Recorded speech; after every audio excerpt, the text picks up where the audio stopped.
हर तरफ फिक्र को दौड़ा के थकाया हमने,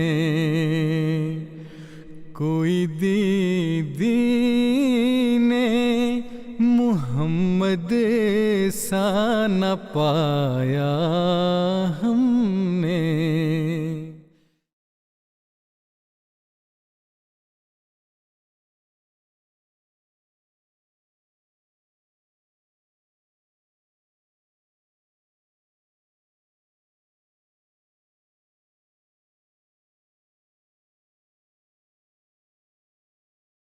عن أبي بكر قال: قال رسول الله صلى الله عليه وسلم: ألا أنبئكم بأكبر الكبائر ثلاثا؟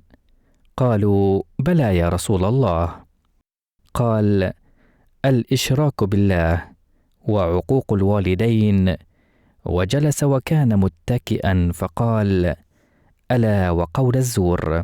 فما زال يكررها حتى قلنا ليته سكت.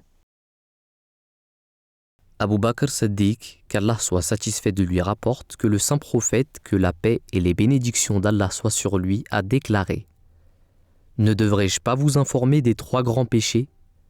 Les compagnons répondirent: Oui, ô prophète d'Allah. Le saint prophète dit: Prêtez oreille, le plus grand péché est d'associer des égaux à Allah et de désobéir aux parents. Puis, laissant le coussin sur lequel il s'appuyait et s'asseyant d'une manière vive, il dit avec grande force: Prêtez oreille et le mensonge. Les compagnons disent qu'il le répéta tellement qu'ils espéraient qu'il s'en soit tenu qu'Allah et ne soit pas si tendu.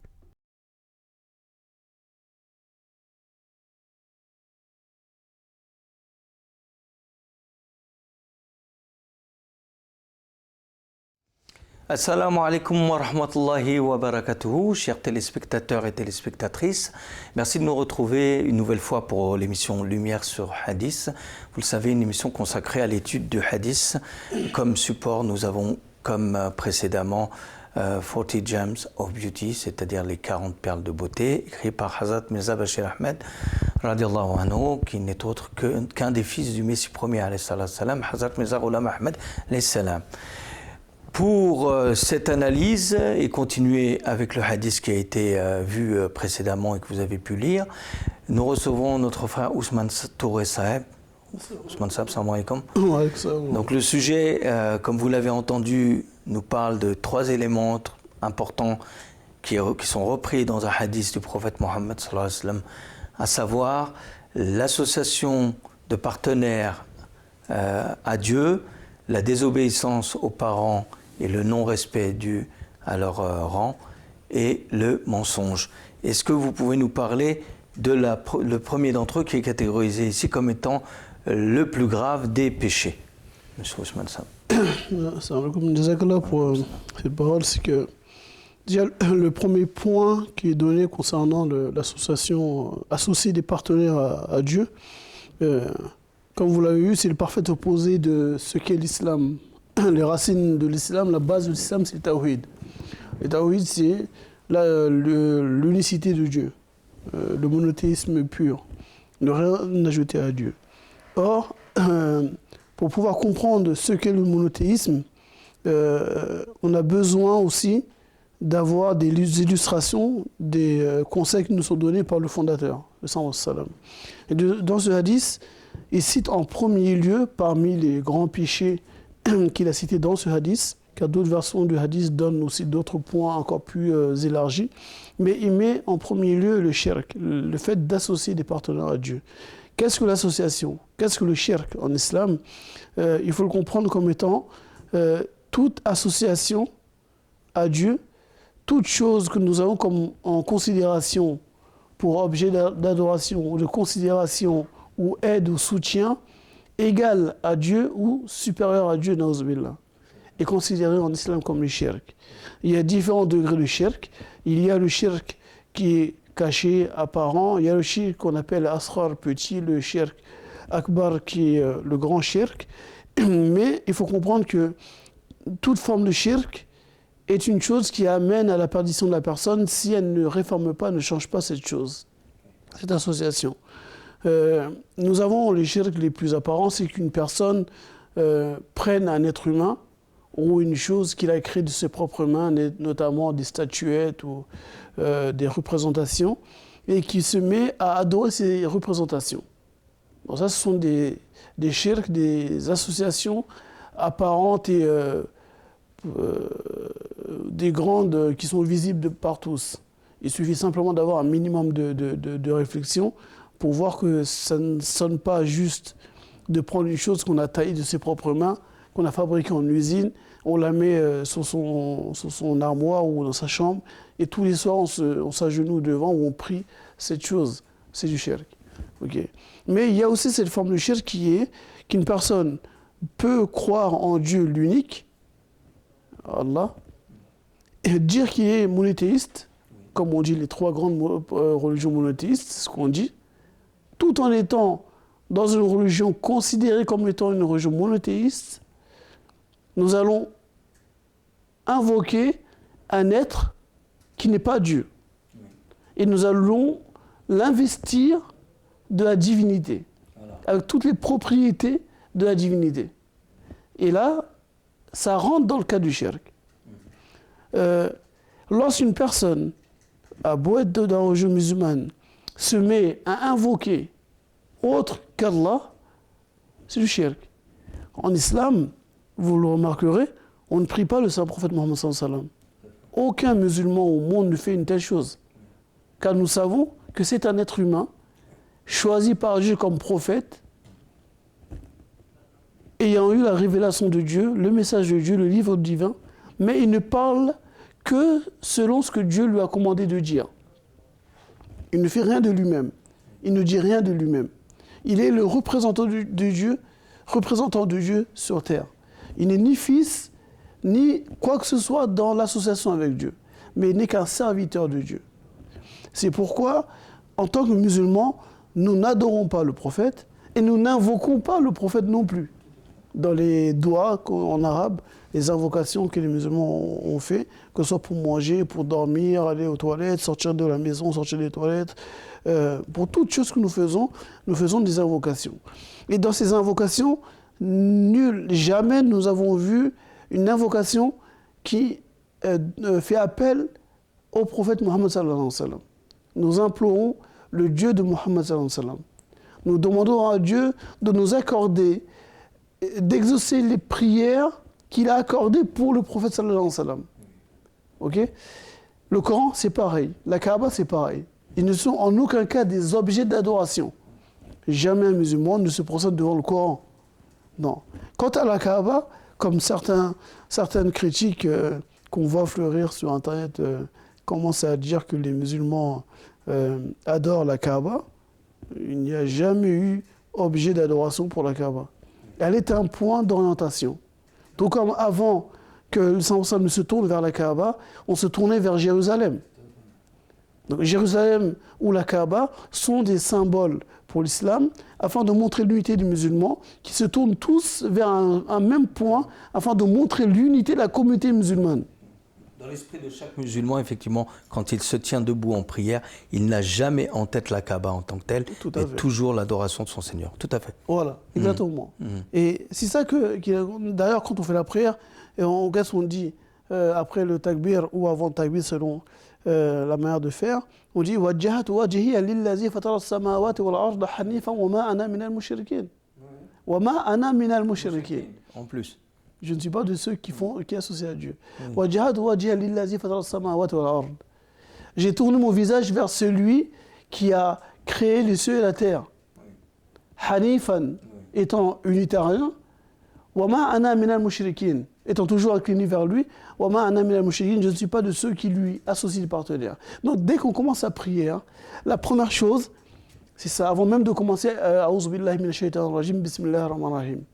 encore une fois, tout ce qui a trait au shirk est mis de côté pour se tourner vers le Dieu unique. Voilà, en somme, la définition du shirk en islam. Et la racine même de l'islam est là. Le monothéisme en opposition au shirk, il est la vérité face au mensonge. Il est la stabilité face au désordre. L'ordre face au désordre. Au niveau de la communauté, mais au niveau personnel et individuel. Quand une personne pratique le monothéisme pur, réel, il est dans la vérité. Car le monothéisme est la vérité. Et cette vérité se base sur un raisonnement qui ne peut être démonté lorsqu'on fait sa critique. Or, on ne peut pas lier le monothéisme à une quelconque forme de shirk, même si la philosophie est venue la justifier, notamment la Trinité, ou bien le panthéon des dieux de l'hindouisme. On a beau dire que c'est du monothéisme, la raison n'accepte pas cette chose. Alors, juste un petit éclairage là-dessus, parce que vous parliez effectivement du concept d'unicité dans l'islam et le concept du monothéisme pur. Lorsqu'on dit effectivement que, et là vous l'avez cité par la doha, wajhatu wajhiya lilladhi, je me tourne, et avec la philosophie que j'ai tourné mon attention, mon être, vers ce Seigneur. C'est-à-dire que dans le monothéisme pur, il est important que le musulman sincère, croyant, puisse remettre ses espoirs, ses craintes, ses sollicitations en direction de ce Dieu unique. Donc, cette première étape importante constitue ce que vous dites l'étape naturelle vers le Dieu de vérité. Et ce concept-là ne peut apporter que des bonnes choses. Ce qui explique justement pourquoi le Coran, le hadith en question, nous renvoie à la notion de plus grand péché. Parce que, vous savez, le monothéisme, il permet d'apaiser la personne. Oui. Je prends un exemple d'une personne qui est atteinte d'une maladie. Et cette maladie, selon toute vraisemblance, elle va en mourir ou elle ne peut être guérie. Le fait que la personne est persuadée qu'il y a un Dieu, que ce Dieu, là on ne parle même pas de la question de l'existence ou non de Dieu, mais que ce Dieu est un Dieu véridique, qui existe, qui est véridique, et il est le seul responsable des résultats finaux. Dans ce cas-là, cette personne ou cette femme qui ne peut pas avoir d'enfant, ou cet homme qui ne peut pas avoir d'enfant, elle a conscience qu'il est inutile d'aller voir, pour celui qui ne peut pas avoir d'enfant, d'aller voir un marabout, d'aller voir un féticheur qui va lui donner un talisman, qui va se mettre sur le cou, sur la taille, le cou, pour en faire une bague, dans certains pays que je connais très bien, pour en venir de là-bas, ils sont faits aussi en forme de bague qu'on met sur le doigt. Et on dit que cette bague ou ce talisman que vous mettez sur vous, en le gardant, elle contient des paroles magiques qui vont faire que vous aurez des enfants. C'est totalement faux. Dieu, il est l'ultime cause de toutes les causes. Et dans le Coran, Dieu nous parle de cette question qu'il est l'ultime cause de toutes les causes. Donc, allez voir les personnes qui ont la capacité, en fonction des causes et des effets qu'Allah a créés, afin de pouvoir solutionner le problème. Les médecins, les guérisseurs traditionnels, mais qui sont véritablement, qui ont des expériences, qui connaissent ce métier-là, ces personnes-là, on allant les voir, en exposant le problème, s'ils ont une solution qui existe d'après les chercheurs, vous diront faites ça, faites ça, faites ça, faites ça. Mais c'est une chose qu'ils vous disent, non pas basée sur l'irréel, mais sur le réel. Il y a donc une méthodologie que vous devez suivre. Le shirk, il vient à quel moment? Il vient à partir du moment où vous mettez plus d'espoir dans cette chose qu'en Dieu lui-même. Voilà, car Allah, on substitue la chose à Dieu. Oui. Par contre, Dieu ne nous interdit pas de prendre les moyens qui nous permettront d'arriver à une chose, car il a créé les causes et les effets. Mais nous devons invoquer Dieu et implorer Dieu afin que le résultat final soit celui de Dieu. Un étudiant qui passe son examen et qui dit « Moi, j'ai prié Dieu, j'aurai mon bac ou j'aurai mon examen final » sans avoir fait aucun effort. Mais cette personne a se fout de Dieu. Dieu, là-dedans, là on ne parle plus de monothéisme pur. Il doit utiliser les moyens que Dieu a mis en place, à savoir prends ton livre, étudie, fais les efforts qu'il faut, prie afin qu'Allah te donne un résultat qui soit bon ou selon ce que tu veux. Mais ne rien faire, rester couché dans son lit en disant moi, Dieu va tout faire pour moi, c'est de la foutaise. Donc on doit utiliser les moyens que Dieu a mis en place, mais par contre, le résultat final dépend de Dieu. Il ne dépend pas forcément des efforts que vous avez faits. Combien de personnes ont fait des nuits blanches pour réviser leurs leçons ou autres, mais le jour de l'examen, même en ayant prié, ils ont raté. Non, le résultat final appartient à Dieu et la personne doit avoir cette confiance en Dieu, elle doit se remettre à Dieu et à Dieu seul. Et le shirk amène la frustration. Ça amène la frustration. Et l'instabilité dans l'esprit d'une personne. Et elle amène aussi, comme le disait l'auteur dans son livre 40 Gems of Beauty, il dit que le shirk c'est du...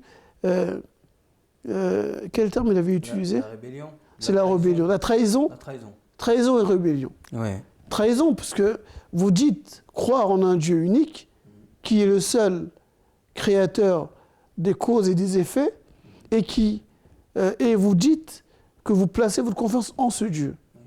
Mais au moindre petit pépin, vous détournez ce Dieu pour aller voir une personne qui se dit avoir des pouvoirs de Dieu. Dans ce cas-là, vous commettez le shirk. Et c'est une trahison de ce côté-là. Il dit, deuxième terme qu'il a employé, une rébellion. Une rébellion parce que vous substituez à Dieu un être créé par Dieu. Ça peut être un homme, ça peut être un objet, ça peut être un phénomène naturel, le feu, pour certaines religions anciennes qui adoraient le feu, ça peut être ceux qui adoraient la lune, le soleil, la lune, les étoiles, et ainsi de suite. Non, ce ne sont que des moyens que Dieu a créés afin de servir l'humanité, l'homme, mais l'homme n'a pas compris quel était le but de ces choses, il s'est mis à adorer ces choses. C'est l'exemple de Salomon et la reine de Saba avec le parquet hautement poli. Oui. Et quand elle arrive au parquet hautement poli avec la rivière qui passe en dessous, elle lève sa robe pour enjamber le petit ruisseau. Et elle ne s'était pas aperçue qu'en fait, le sol avait été tellement fait de façon poli, bien poli, que ça donnait l'impression qu'il n'y avait pas de parquet. Mais c'est pareil. La création de Dieu est telle que l'homme finit, en se plongeant dans cette création, faire de ces choses que Dieu a créées, tellement sont parfaites et gigantesques, des êtres à part entière en eux-mêmes, dissociés de Dieu. C'est ça qu'on appelle le shirk.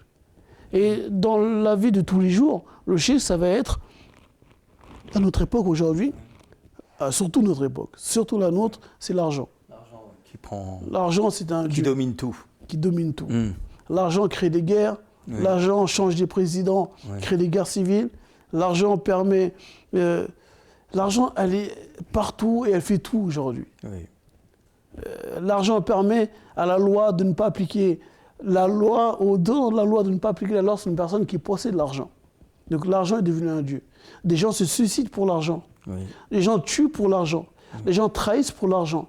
Les gens renient leurs enfants ou renient leurs parents pour l'argent. L'argent a pris la place de Dieu. En oubliant que l'argent est un moyen que Dieu a mis à notre disposition pour servir l'humanité. L'argent n'est plus au service de l'homme, c'est l'homme qui est au service de l'argent. Tout à fait. Exactement. Tout à fait. Ce sont ces choses-là qui viennent à nous faire comprendre que nous devons faire un retour vers Dieu, un retour vers le monothéisme qui nous permettra non seulement individuellement d'être stable, psychiquement, psychologiquement, d'être bien avec soi-même, en étant détaché de ces choses qui sont l'argent, qui ont de l'influence sur nous, nous recentrer sur Dieu. Et chaque individu arrivé à ce stade-là, c'est ça le but de l'islam. Au niveau individuel, si vous arrivez à réformer les gens au niveau individuel, vous créez une société paisible, d'entraide, une société d'ordre et apaisée. Mais si les gens dans leur esprit ne sont pas stables, si les enseignements qu'ils ont ne viennent pas de Dieu, qui ne sont pas tirés du monothéisme pur, forcément ils amènent des dérives, des confrontations, des instabilités. Bref, ça amène le désordre. Et ça amène aussi au fait que les gens sont insensibles les uns envers les autres. Celui qui a de l'argent et qui n'a pas Dieu, ou qui n'a pas le véritable monothéisme, il ne va pas s'enquérir des pauvres, ou de son voisin qui est en difficulté, ou d'une personne qui souffre. Mais il va s'accaparer, il va chercher toujours à s'accaparer lui-même l'argent au détriment de l'autre. Il va chercher son propre intérêt, son propre bien-être au détriment des autres. Le monothéisme amène le vrai monothéisme amène à ça. Et je termine par cette dernière chose, c'est que le monothéisme et j'ai oublié le fil de ce que je voulais dire par rapport à ça. Mais en bref, le monothéisme, comparé au shirk, il permet de créer dans la société... Non.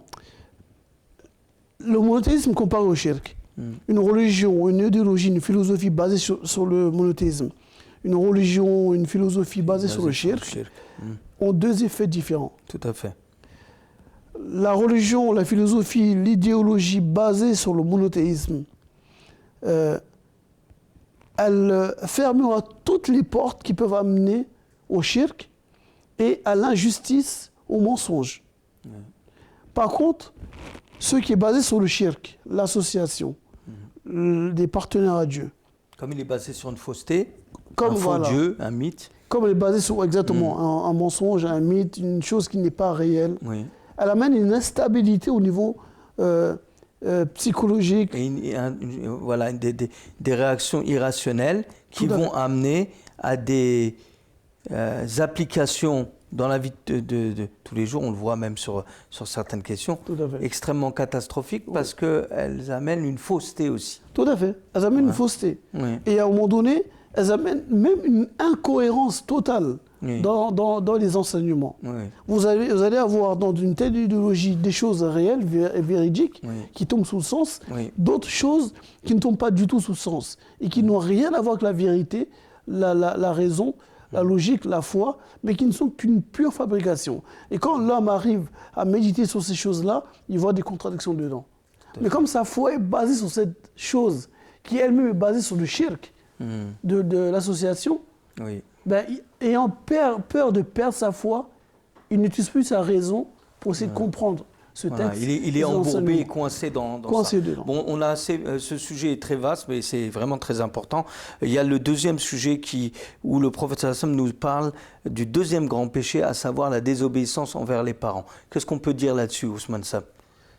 La désobéissance envers les parents, qui vient juste après. Il y a énormément de hadiths que Rasulullah sallallahu alayhi wa sallam il a cité concernant la désobéissance aux parents.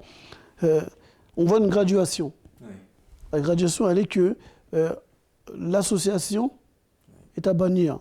Donc, ce qui existe et la seule chose qui est valide en islam, c'est le monothéisme. Oui.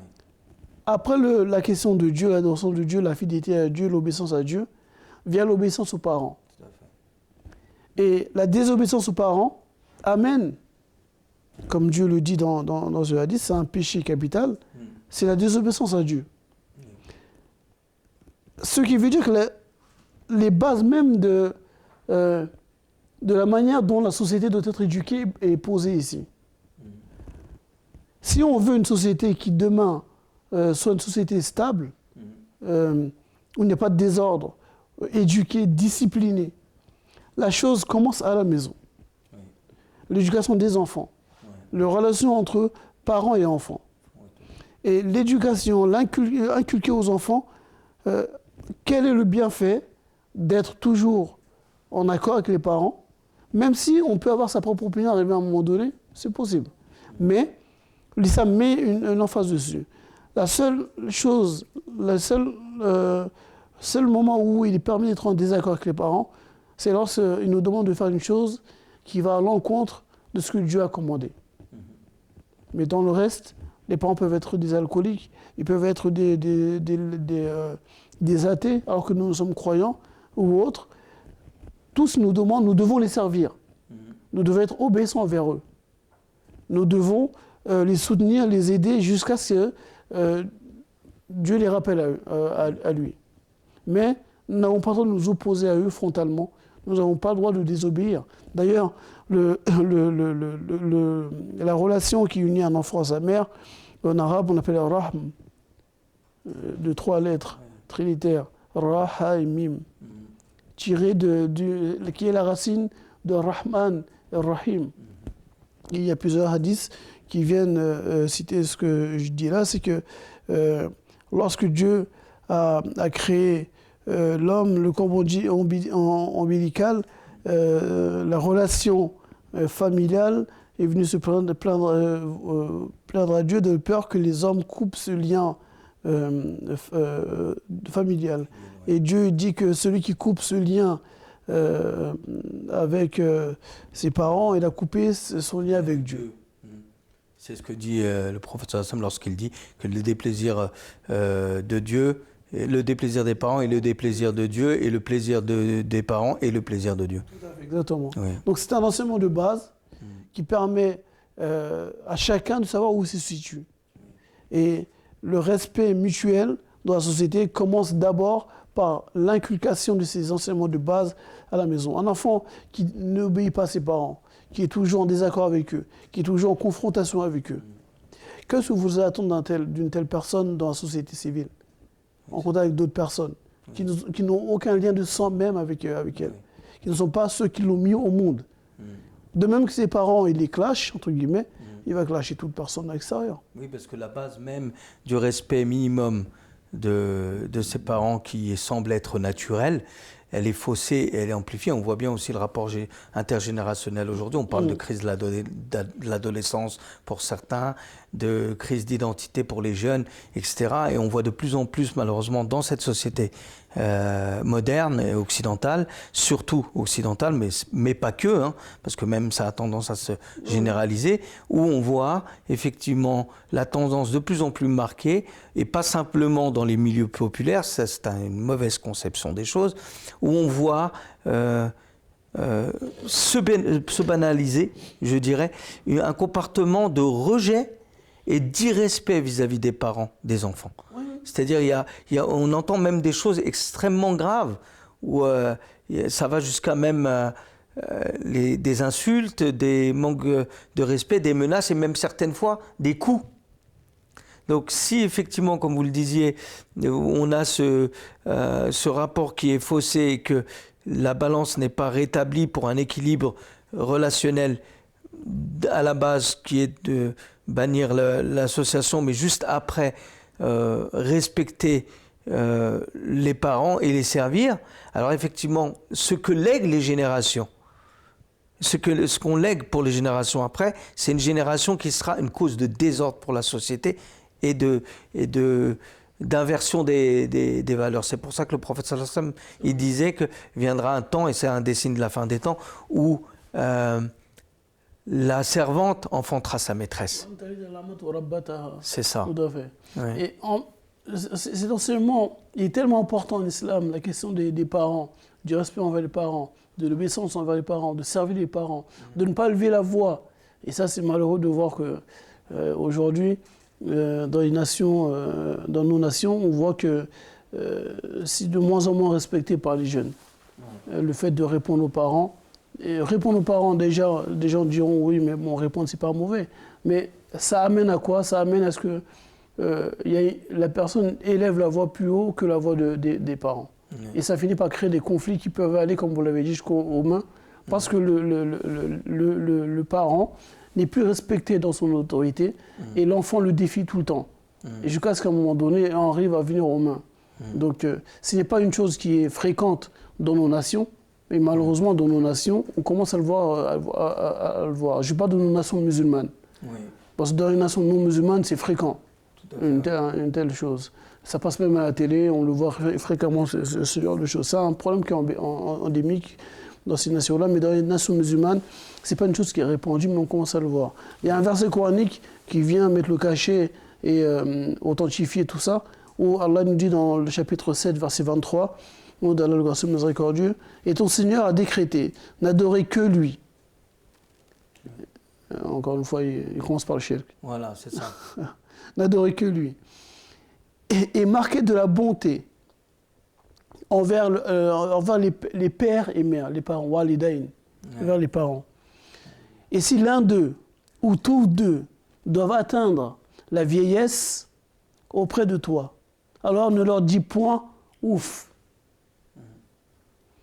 Et ne les brusque pas, mais adresse-leur des paroles respectueuses, bienveillantes.